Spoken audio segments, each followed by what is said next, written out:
All right. So I think we're live. Uh oh, this is weird. I don't know why it's doing that. Okay, cool. So welcome to another Run Wild with Us. Ask Us Anything. I am Lisa Kastner. I am the founder and executive editor of Running Wild and Rise Presses.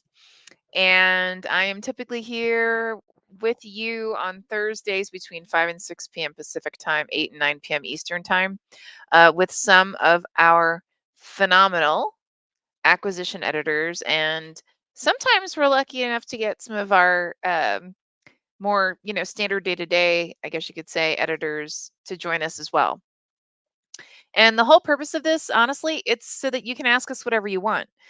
You can talk about, it can be about publishing, it can be about the craft of writing, it can be about the business of storytelling. Um, it can be, I don't know, why Ben is bald. I have no idea. Whatever you want, we can talk about it. So we actually do have some pretty exciting things that have happened in the last week or so. Before I get into that, I want to apologize to everyone. From what I understand, last week during our last session, I actually had a seizure. For those who may not know, because I'm not necessarily broadly open about it. Um, but I have seizures on occasion. I believe it's associated with stress or the release of stress. And from what I'm finding out from some friends who have similar um,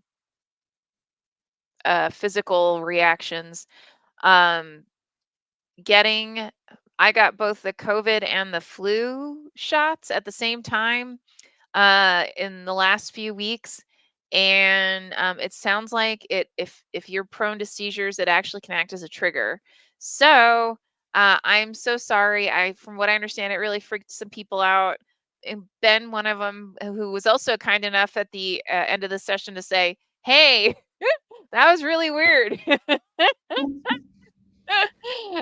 You froze up there for a minute, and yeah, so I'm guessing I pretty much I had a seizure. So again, I apologize, guys. Obviously it wasn't intentional. Anyway, so with that, man, my Wi-Fi must be super slow right now because Ben, you're moving like at like zero speed. Um, Really? Can you hear me okay? I can hear you though. That all right? Well, Good. that part's good. At least I can hear you. That's Yeah. awesome. Yeah. 'Cause it may just be me moving slow. Yeah, you're doing yeah, okay. You're like, "E e e e e e e." Oh, yeah, that's normal. That's okay. Oh, okay, alright, cool. That's awesome. So how are you doing, young man? I've I am only doing okay. yeah? How are you after our oh, that's where I was gonna go next. So guys, last night we met, our acquisition team met, and we reviewed um all the submissions. And we went through and knocked it out. We got down to 35 titles that we accepted um, across Running Wild and Rise, and we've got another six, I think, that we're still reviewing. Um, and I gotta say, that was freaking hard.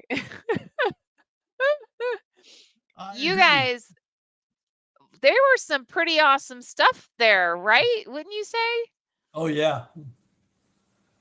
It was the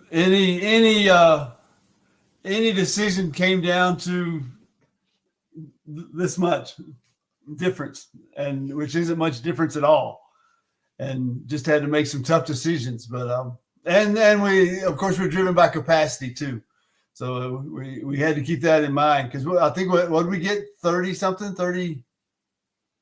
I think at the end of the day, we straight up accepted 34, Four, yeah. 35, and we still have like I think there's six that are still in Six consideration. maybe. Yeah. hmm and Ben, to your point, man, we could have easily accepted I want to say almost double or triple Oh that. yeah, I would agree. I would agree. Yeah, and it's funny because guys, so if you were there, which obviously you weren't, but the way we did it, we're trying to make this as painless for all of us, because believe me, it's painful for us to reject ones that we see potential in. Because we actually end up, even though we'll start off with a statement like, oh yeah, we're only gonna accept 20 total. Yeah, and every single time we always accept a hell of a lot more. uh, but this yesterday, so we were like, okay, so there's five of us who make the decision, and we all get one vote per submission. So we can either give them a thumbs up, a maybe, a thumbs down, and I mean that's basically it, right? And so what we end up doing is prioritizing, like, okay, how many got like 5 total yeses, 4 total yeses, 3 total yeses, and then we basically accept all those by default, right? Yeah. Unless somebody's got a major reason not to. Mm-hmm. And then anything that's got like a 1 or less, because sometimes that happens, those by default get rejected. And so we end up basically talking about all the ones that got somewhere in the 2 range. Yeah. And a lot of times the only reason some of them are in the 2 range is it's because some of us just didn't have a chance to review it yet. Yeah.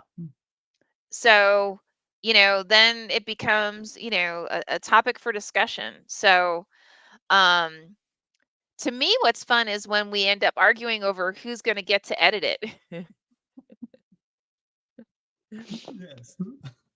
But sometimes I found myself hovering around the maybe because I wanted to hear some other acquisition editor's perspective, and which just builds on the trust that we've built among that team.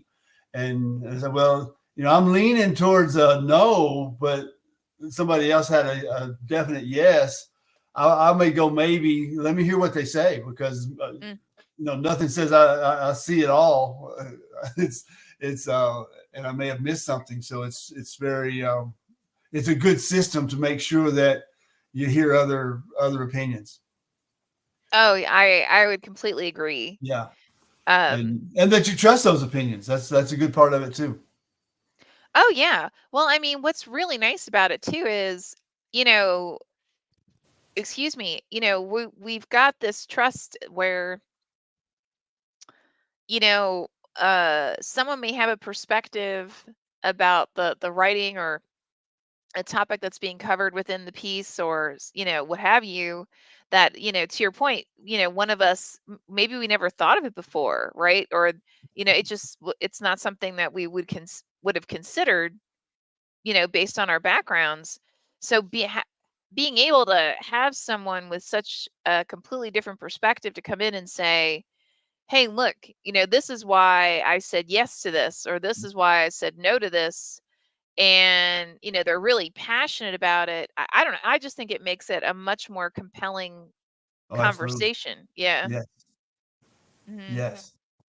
And like for me, there's when it's a period piece, say set in the 1700s, I look for certain things about the language and the dialogue. I hate it when somebody in the 1700s says, "Hey man, that was groovy," and so it's okay. We need that editor. We need to assign the right editor to make sure that those things are caught and not accepted. Mm-hmm. And say, are you sure about this dialogue of what they would have said to make it true, to make the story true? Mm-hmm. And sometimes the author is wrapped around the plot and the flow of the story, and they don't really recognize. I forgot it's the 1700s. They probably they wouldn't call somebody on their cell phone. So Oh my it's God, that's awesome. yes. Well, And and it's, I mean, that's an exaggeration, of course, but I mean, we do see things like that, and mhm, we like to catch those too, because the reader, you don't want to confuse the reader or make the reader mad at you. mm, No author wants to do that. There's never an intent to, so it's just subliminal and unintentional, subconscious, mm. and that when it does happen, a good editor can point that out, and a good author will say, oh yeah, let's clean that up. You're right. Yeah, Or say, no, I meant to do that. There's a open for that discussion too. I think with all our editors. that's true. Yeah, absolutely. And well, and honestly too, a lot of it, and I'm probably gonna go way too behind the scenes with this commentary, but because we get so many phenomenal submissions, Yeah. a lot of times it'll come down to like if we've worked with the author before, whether it's a long piece or a short piece, and was this person someone who is amenable to editing, right? Were they open to really having a chat about like, is this working or is this not working? And, in part, it's like, we want to make sure that this is going to be the best possible title, the best possible story it can be. And if we know from working with somebody in the past that they don't want to, you know, work with you, then I hate to say it, but it does actually um uh work against you, Yeah. um I think. Yes. And and there's been some cases where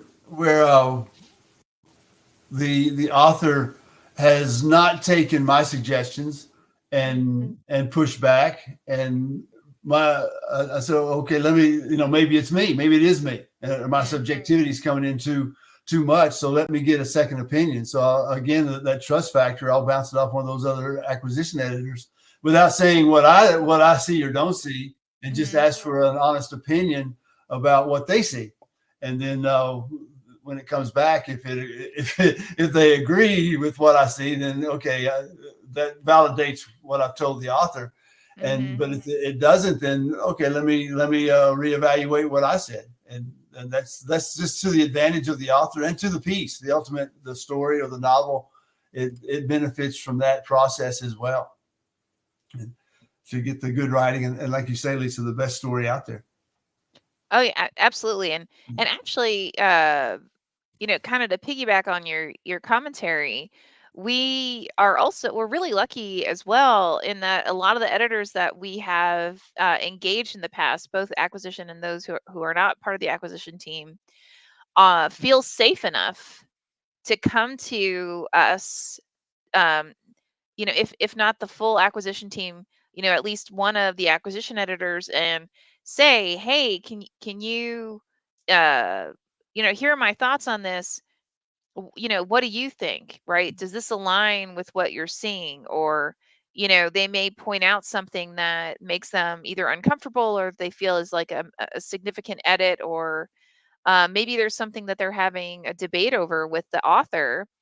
And to Ben, to your point, maybe they come back and say, well, maybe I'm wrong, right? Like maybe there's something I'm missing. And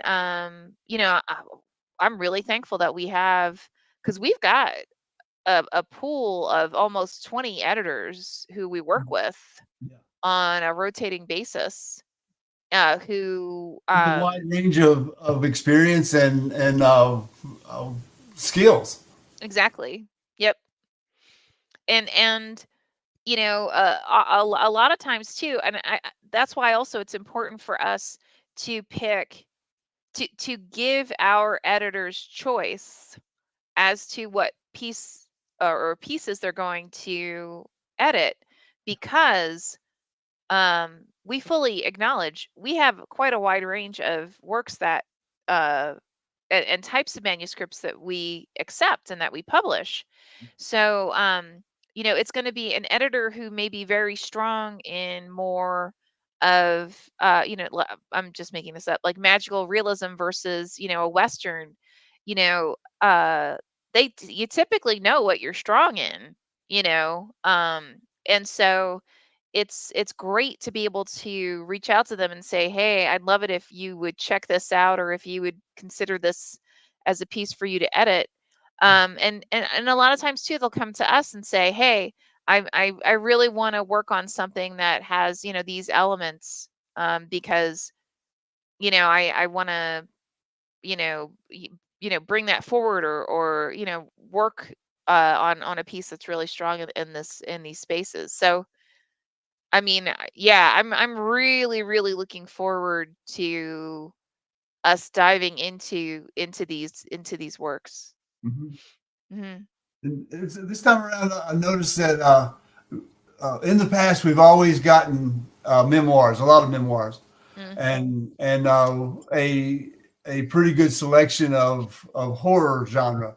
Hmm. And this year was kind of you would think that we would get tired of both, but this year we saw a couple that mixed the two, and the Hmm. memoir with the horror element in it, and which really makes it creative nonfiction, of Hmm. course, but it's the way the memoir is perceiving and interpreting the experience in a kind of a mix with the horror genre getting put in there, which is a really unique kind of approach to memoir and to the horror genre. So Hmm. this is creative nonfiction. This is the way I see it. These were monsters, or these were creatures that were supernatural in nature. Hmm. But it was I remember seeing two of those come through, and I'm pretty sure we selected both. And Yeah, yeah. Well, and we've also always gotten a lot of, excuse me, whether they acknowledge it or not, literary fiction. Um, uh, Minimally genre fiction that has it's much stronger in its literary elements. And technically speaking, literary is defined as a work that's character driven. Um, and it would I personally, I fully acknowledge, I own the fact that I'm a literary snob. I don't like stories that are, to me, flat, meaning it has a narrative arc in it, and which is, I mean, of course it has a narrative arc, and well, you hope so. It could also be a vignette, but that's a whole other thing. But something where, there's a reason the characters are doing what they're doing, right? And um I'm really, really thankful. We're really lucky to get a lot of character driven works that have, to your point, Ben, maybe it's strong in horror, maybe it's strong in more commercial fiction, but it's got a bit more depth to the characters themselves, which really makes it more of a literary work than a commercial fiction work, if that makes sense. what they're doing in the narration has a purpose, Hmm. and I think that the writing will pull in the reader to make them subconsciously try to guess what that purpose is, and then and if there's a twist that surprises the reader, great. If the reader was right and said, oh, I knew it, and they pat themselves on the back for understanding what the character was about to see or do, Hmm. then that's great too. And it's that's just that good writing of knowing that what happens in chapter one is going to pay off in chapter four. Right. Yep. And it's rewarding for the reader to see, well, I was right, or no, that's a surprise in both cases. Hmm. Because you leave it open to where what happens in chapter four depends on what happens in chapter one, but you really don't know what it's going to be. That's a True. skill too. Well, oh, absolutely. And to me, it's really exciting when, and I know we already mentioned this a little bit, but um, when there's a work that, I wouldn't say that it's done, but it has so much potential that we end up, not, kind of, I say arguing, but it's more like, we're just all really excited about one of us having an opportunity to work with the author on it and really bringing it to that next level. And we had a few like that, you know, and I'm really really excited for us to like to bring those forward. So yeah. Now, admittedly, I've already gotten some emails from a few authors who received rejection letters. And, you know, again, a lot of the work that we declined, it was more so because just when we looked at I mean, we had over, I want to say like it was something like 1,200 submissions. Does that sound about right? Yeah, It was some, I think it finally whittled down to 300 that we had yeah, to evaluate for agreed. whatever Yeah, reason. exactly. Yeah, Agreed. And when we, you know, even when we before we got to that 300 number, there were ones that, you know, honestly, like if we didn't have such a huge pool, which I fully you know, I acknowledge that for other publishers, you know, so what, you know, 1,200, 1,400, right? They get that in a week, right? Um, but we only publish between like, well, we try to only publish between, um, you know, 10 to 20 per imprint. And so, you know, if you take that into consideration, you know, 12 to 1,400, and also considering the quality of work that we receive, it can be really, really, really hard to say, well, you know, we're going to decline these because it's not there yet, right? Like it could probably use one more round of like a cleanup by the author. And you know, I had a couple people who reached out and they asked for feedback. And you know, some authors who we have worked with in the past, I did agree to follow up with them and give them some high level, you know, guidance, I guess you could say, on what they may want to do with for a revision, because we also um, typically will in that rejection, it's actually a, hey, you know, we really thank you for sending us the story. We just had far too many high quality works to consider, and so we just simply couldn't accept it. But we would be open to reviewing it in the future, right? Um, and so, you know, a few people did come back and ask for some guidance on, okay, you know, that's great. But like, where do I take it from here? You know, um, so if you are one of those authors, you know, do feel free to send a note back and ask me for that kind of guidance. Um, I do ask for patience though, because we are in the middle of juggling a whole lot of stuff, and I am. It may take me a little bit to get back to you with more direct feedback, yeah, but I am happy to do that if that's something that you desire. So. yeah. And I think just in general, in the general conversation, nothing, you know, nothing specific to any one writer that's out there. Mm, Um, the the general feedback would be being consistent with the storyline, and to include the looking at those areas that lose energy, mm, and the writing flattens down a little bit. Character development is always good to have. mhm, the and the setting, be consistent with the setting and the what's going on in the environment around those characters. So mhm, there's the stability and consistency of the environment throughout the book is also something that we notice. And when up front, if it's not getting to the hook in time, you know, mhm, where does your story really start? You've got a lot of narration up front, but you're not catching my attention with a so what. You know, why is that happening? Why do you want me to, as the reader, to think that is important? And so that's the hook that we keep talking about. And I think every week we mention the hook, and, but it's important. mhm, And then along the way, if you feel yourself drifting away from the storyline or the meanings of what the characters are doing, you're probably losing energy in the storytelling. And I think there's an actual thing called uh, what is the 30,000 word doldrums where Oh, yeah. you hit Yep. 30,000 words and you lose energy as the writer. So you got to fight through that and make sure your characters fight through it with you to make it work. Yeah, it's not uncommon for, and all writers encounter this at some point, especially when you're doing a long form. You'll hit a point where you know in your head at least, because this happens to both people who map out their storylines as well as Mhm. those who are free form. You know where you want it to go, but you don't know how you're going to get there, right? And so you just end up, writing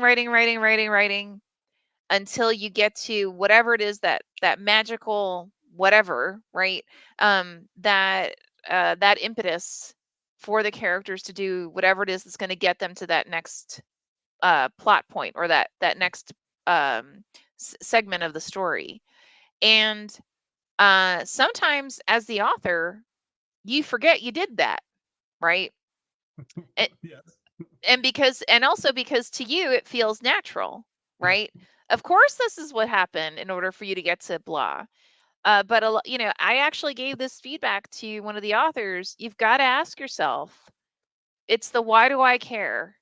Yeah. How is this? How is this adding to the narrative on behalf for the reader, Mhm. not for you, right? Not for you as the writer. Yeah. It's not how you got there. It's why is this imperative to the reader, Mhm. and or even to the character, right? Because if it's imperative to the character, again, within that framing of the story, then it should be imperative to the reader, his or herself. Yes.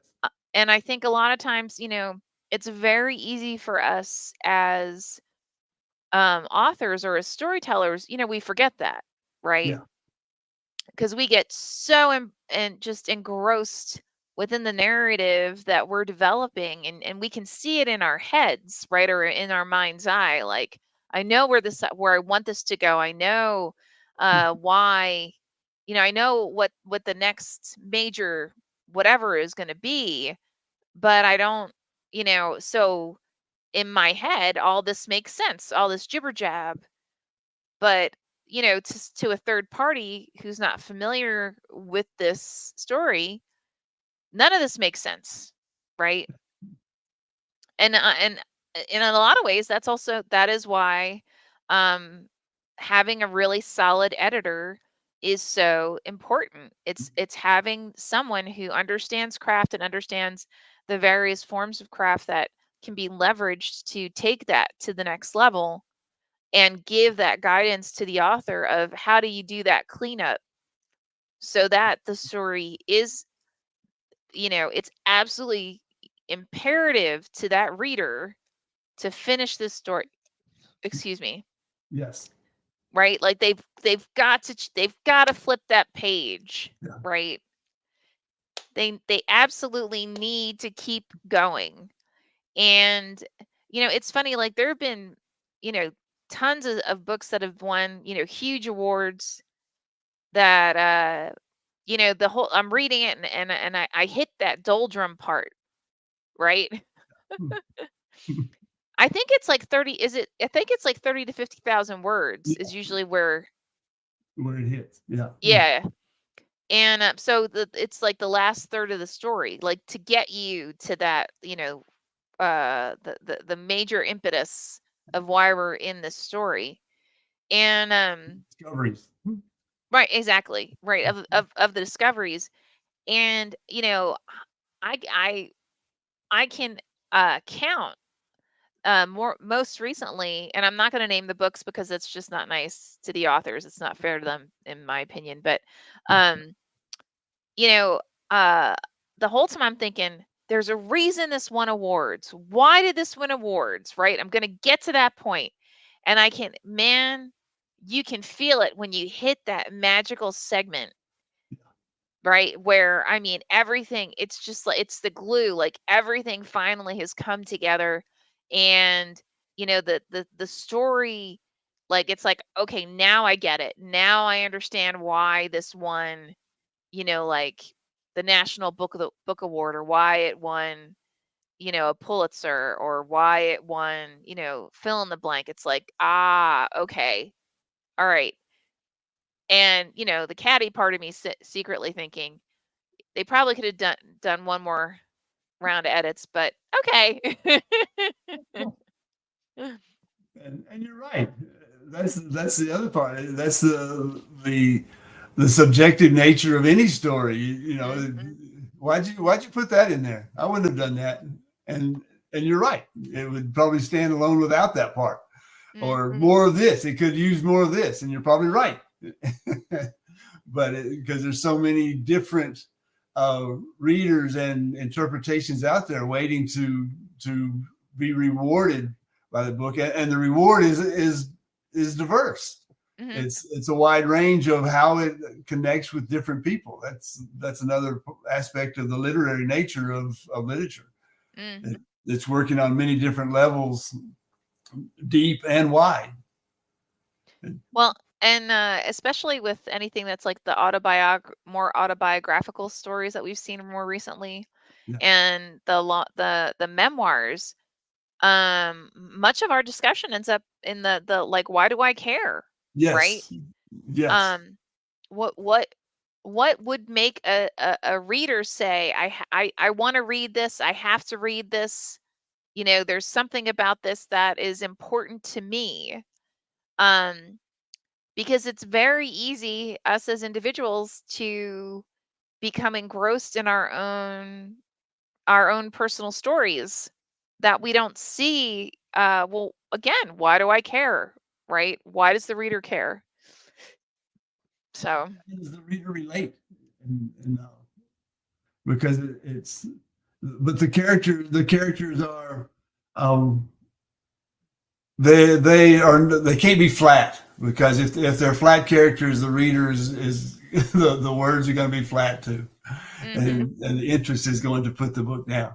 But that's an interesting character. Oh, and I can relate to someone I've known in my own experience, not like that character, but with certain characteristics that character makes me think of my experience.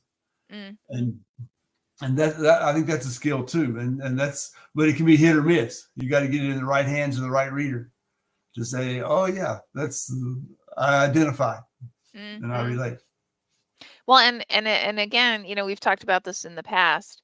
A lot of it too comes down to, did you get was the editor that you matched with, was it the right editor for you and your work, right? Mhm. And I keep telling this story because it's hilarious, and B, it's also it really demonstrates the necessity of having somebody who can provide input where that you understand the input, right? So like we had this one author who, and I don't mean that in a catty way at all. I call this insert foot and mouth disease. I've had it for the last couple weeks, and man, uh, it's definitely one of those where like I'm 1/3 of the way through a sentence, and I'm like, God damn it, this is gonna come across totally not how I intend. But anyway, um, but we had one author who I give him huge cred.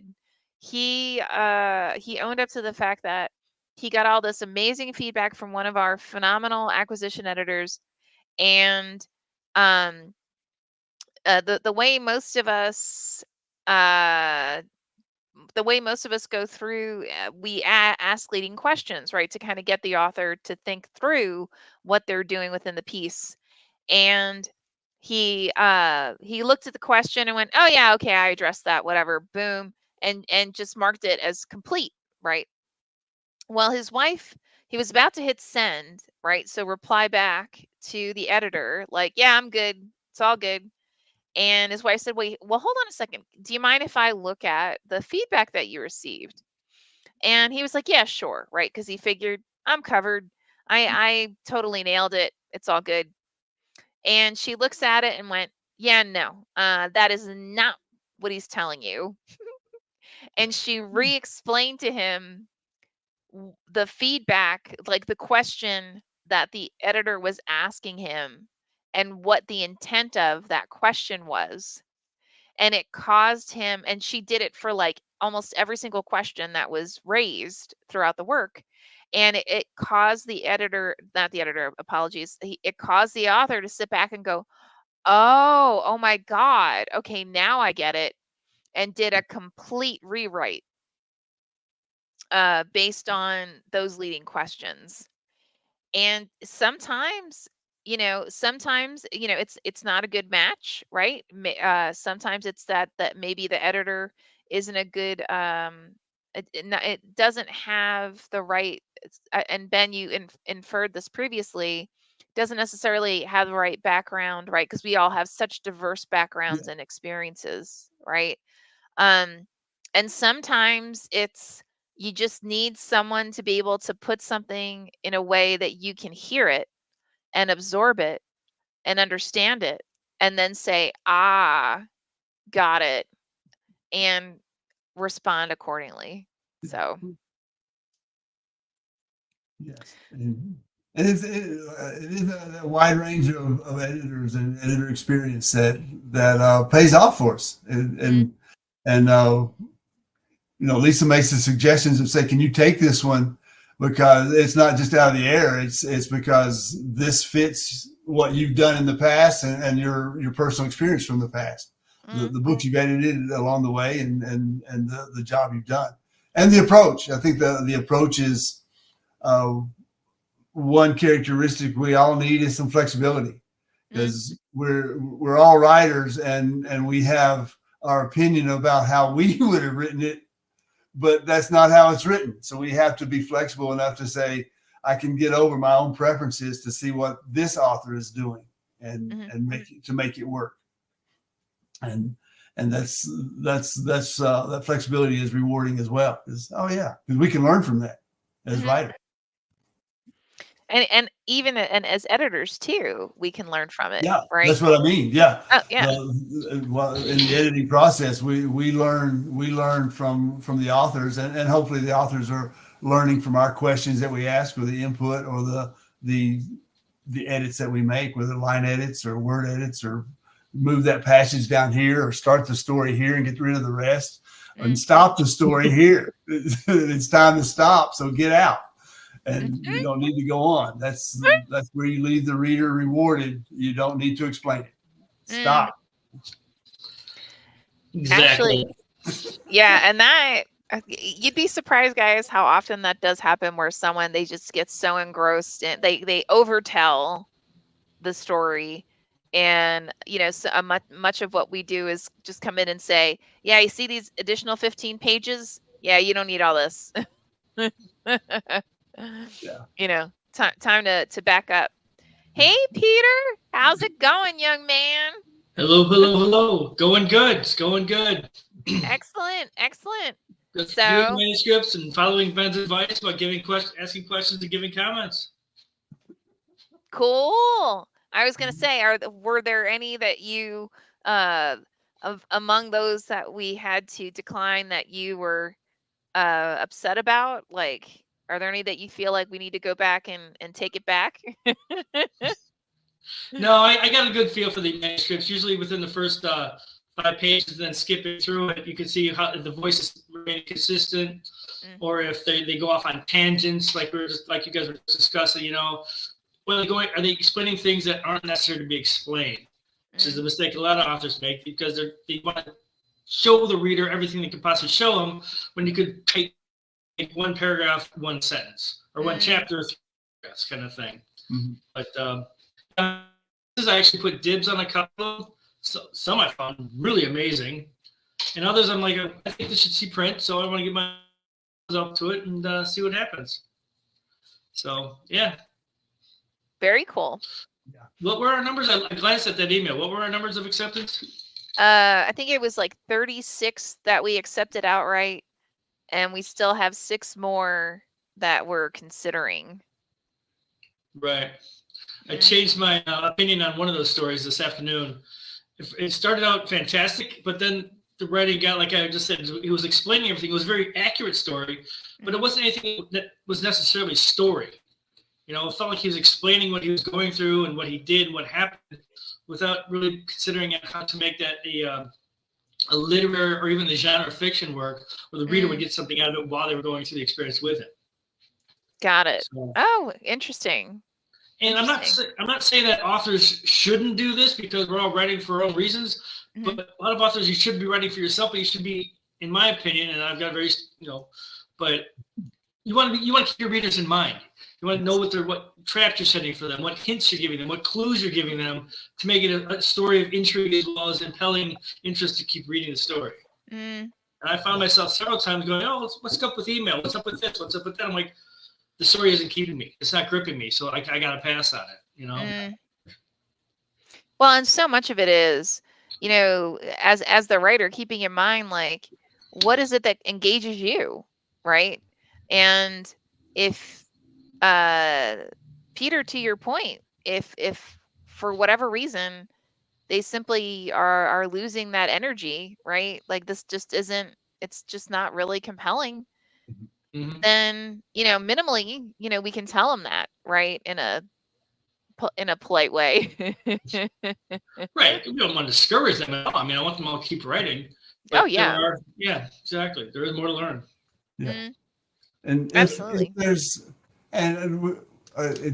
good guidance and worth repeating that if you know that readers get to sections that they scan through. That's a common habit of readers to do. So the key to making the book better is to not put those scannable sections in there. If they're not going to be read, work around them and put in something that is going to be read. I mean, it's funny. I remember there was an author I was working with, and I found myself skimming through like entire sections, and I recommended that, like, you don't really need these, right? Because and I mean, they were significant. It was like 10-page chunks, 15-page chunks, and this wasn't short, but so it wasn't like you were gonna miss anything necessarily if it was whittled down. And the author's response to me was, well, Tolkien had whole sections like this. And I'm like, but this isn't the time of Tolkien, and you're not Tolkien. You're not J.R.R. Tolkien. This is your first book. He's had a little more experience by then, yeah. Right, exactly. And what I thought was, and he sicked his agent on me, believe it or not. Because that's a good move. Yeah.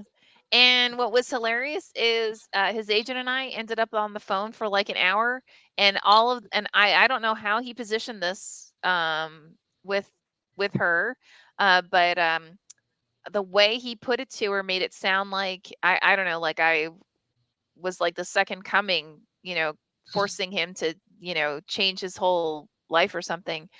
And it turned out all the feedback I gave him, she had given him when she had read the manuscript initially. So she actually just ended up going back to him and saying, you need to do what she's telling you to do, right? So, but yeah, no, that probably wasn't a very smart move. I think one of the comments I put in some of, as I go through, I'll make comments to myself about the novels. And I think one time, I think it fits exactly what we're talking about.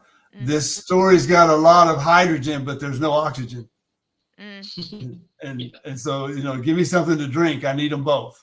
And, so I can make it through. But a lot of hydrogen, but no oxygen to breathe. We actually had a couple this time around that were a little too big, I guess you could say, in the descriptions, where it was like, this just is so not believable. I don't know, like the author really needs to take about 100 steps back and figure out, like, what would both be engaging, but also, I mean, it doesn't have to be realism, but at least realistic enough that the reader isn't going to sit back and go, no one does that.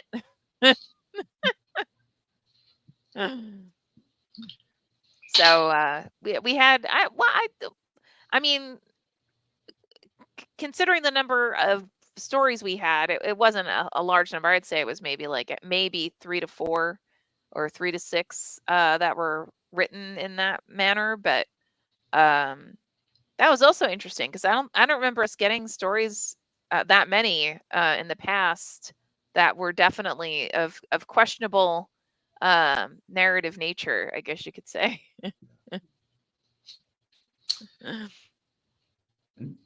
remember one that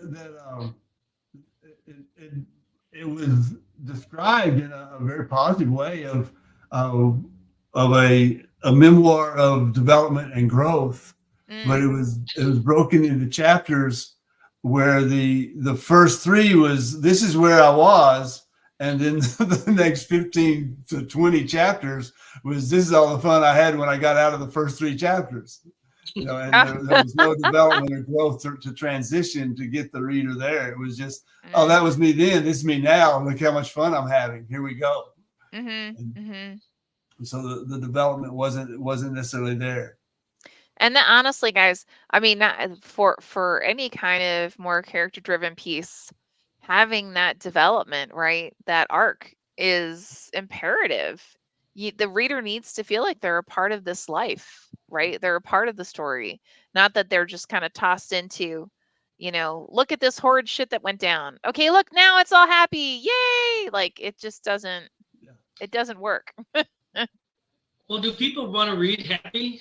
I mean, people want to be happy, but do they want to read happy? Or do they want to read tension and friction and people getting into scrapes and then getting themselves out of it, only to find themselves in another scrape? And that's what propels me through a story. Yeah, that's fair. That's fair. Yeah, my goodness, guys. Memoir relies on that because there is no happily ever after in the memoir. Well, there's no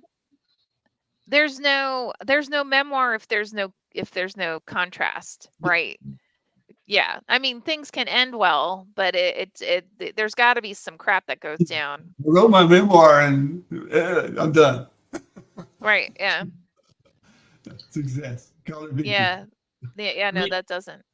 If you're not a celebrity or a famous person or somebody that everybody knows, I mean, give us a reason to read your memoir. There's got to be a why for us to get into pick it up in the first place. Just because you went through this at one time and emerged when you're 15 years old, yay, good for you. But I mean, there's got to be more there for a story. Yeah. Well, I was reading the memoir this afternoon, one of the ones that we're talking about. And the opening was just, him being completely content and happy and calm and free. And that's went on for like 15, 20 pages until he finally got to the conflict.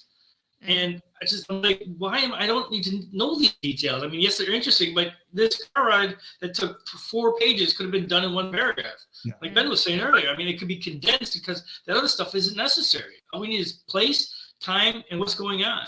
Yeah. Well, and even celebrity and, infamous or famous individuals who write memoirs or have others write memoirs for them, they don't work unless there's conflict. No, just because you're famous doesn't mean that people are going to want to pick up your memoir because, if it's quickly discovered that there's just not a whole lot to it, then people aren't going to pick it up. Right. So, yeah, absolutely. My God, guys, we only have 11 minutes left. That's crazy. So if you're watching and it is between 5 and 6 p.m. Pacific time, 8 and 9 p.m. Eastern time on Thursday, and it's the live stream, please go ahead, toss your questions into the comments section of whatever venue, LinkedIn, Facebook, Twitter, Instagram, YouTube, and we will be more than happy to respond. If you are watching the recording and you have a question, please feel free to go ahead and toss your question into the comments section. and we will be more than happy to respond to your question in the subsequent week. So we love questions, guys. We love all kinds of questions, anything from craft, publishing, why Ben's wearing a blue sweatshirt. I don't know, whatever. Turquoise. Oh, excuse me, turquoise. Of course, Arizona. Yep. Yep. So yeah. And I intentionally this time around made sure I didn't want to put any comments in our in the submissions that we had, like, oh, I want to be the one to edit this, because I really wanted to make sure that we all had an opportunity, or we all have an opportunity to work on and work with the works that really kind of called to us. So, yeah. Oh, yeah. I called dibs because he told me where that message box was. So I called dibs on about 4 or 5 manuscripts. That's awesome. I can pull back. That's fine. But I'm just saying that I really like this one. I want to work on it. That's good. Yeah. I had one. I told Lisa one that I think it tipped over and said, "Well, let's accept it then." Mm. It's probably one of your 4. Oh, that wouldn't surprise me. That wouldn't surprise me at all. Mm-mm. I know Lisa can sign up to whoever she wants. I understand. Oh, bite me. You just needed to send me a note on the side just so I don't F up and assign it to somebody else. Like, let me know who they are. Because I'll just mark them all as editor assigned now. And then that way I won't send it out to anybody, if that makes sense. Yeah. I'll go through. I'll get like 3 or 4, maybe 5. Okay, cool. Awesome. Mm-hmm. Yeah. So yeah, but yeah, so we've had a pretty exciting, I'm honestly, I'm sitting here watching my email like go I'm sure quite a few of our responses from authors from our replies in the last 24 hours, 48 hours. So yeah.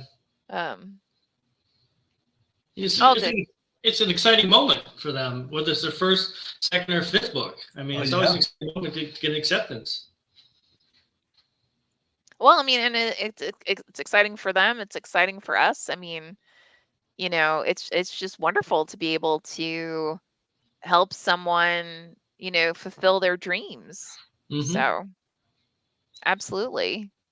And it's even more exciting when it's a great story and others not only acknowledge it, but they, recommend it out to others, and you kind of see that, trending.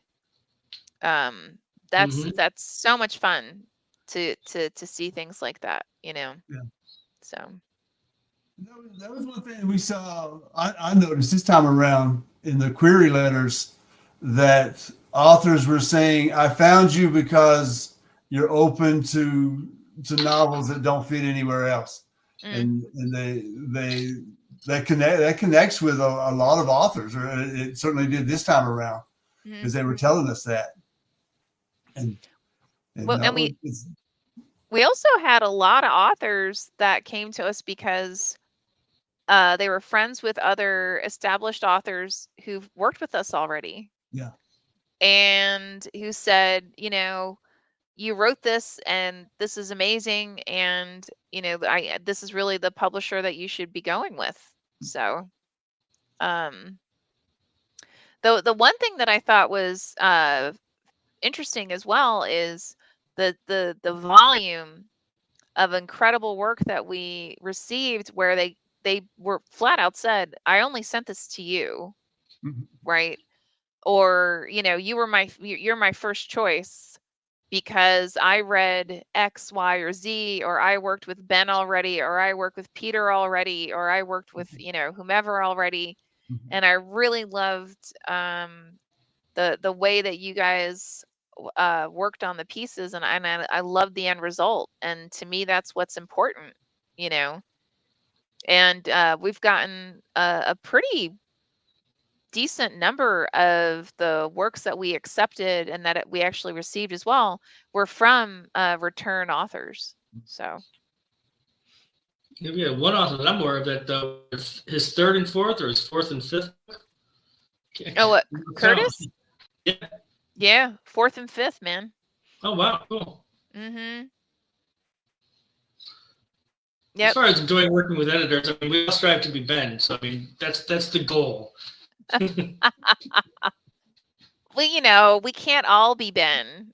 I That's mean, true. It's true. But that. Never we like a try. low bar. We try, but yeah, it's I just yeah. I'll try to throttle back so you can catch me, but Just slow down a hair. slow down just a little. Just a little. It's all right. Oh, I don't remember if I told you guys. So we were accepted to 2 um uh company small business accelerator programs. One is sponsored by the Los Angeles Urban League and Intuit, the corporation Intuit. And so, and then the second one is actually a subset of that is also the Los Angeles Urban League and Intuit. But for that one, it's specializing in creative businesses. So I'll go to my the inaugural session for it next week. So I might have some kind of cool stories or cool insights based on that one. Cool. Awesome, cool. Yeah. And their focus for the second one, it's more on how to find capital investors and like how to position your company for capital investors, especially specifically for creative company. Because when you look at investors nowadays, so much of them, or at least so much of the training, I guess you could say, that you see for small businesses is focused on like it's got to be a tech company. Actually, it's pretty much that's the big one, right? Everybody wants to invest in some kind of tech company. So I thought it was pretty cool that this is focused on, you know, more so like, okay, so you're a creative company. How do you, how does this work, right? How do you position yourself for a creative company? So that I'm hoping it looks like it's going to be really cool. Awesome. Mm-hmm. Yep. And of course, you know, then Ben will have to teach them like, how do you really do it, guys? Yeah. Let me know who I need to correct. I'm on. All right. All right. I'll be sure to get my Tushy on that. No problem. Oh, and then also I am going to be, where the hell am I going to be? I was just at Mysterious Galaxy in San Diego. And we had a really awesome book signing. Had some really fantastic people who showed up. Thank you everybody who came. Had an absolute blast. I also spoke at Scream Diego, which is a new weekend conference, family friendly. So that was also a blast. And I am going to be, where am I going to be? I think it is on October. Nope, I'm wrong. It's on November 2nd. I'm actually going to be at Dark Delicacies in Burbank. So Dark Delicacies is, honestly, it's this really super cool bookstore that specializes in like pulp fiction and dark fiction, and I mean they've got some really cool swag too, guys. But I'll be doing a book signing there at, I believe it's at noon on November 2nd. So definitely go to Dark Delicacies website and check it out. We're gonna have a whole lot of fun, and the owners are just the absolute bestest people. So definitely check that out. Are you guys gonna be anywhere or gonna be up to anything in the next week or so? No. No. Stuck behind my desk, chained to the chair. So. Aww. We made it through the balloon fiesta here in Albuquerque, so we're back to normal. There you go. Okay. All right. Well, then with that, thank you, Teha, for your comment on Smile 2. I'm glad that's a great film. We'll have to check that out. Thank you to everybody who joined us this week. And as always, Ben, Peter, you guys are phenomenal. Thank you for everything. So with Thank that, you. we'll see everybody this time next week. And Next until week. then, have an awesome time. Ciao. Bye-bye.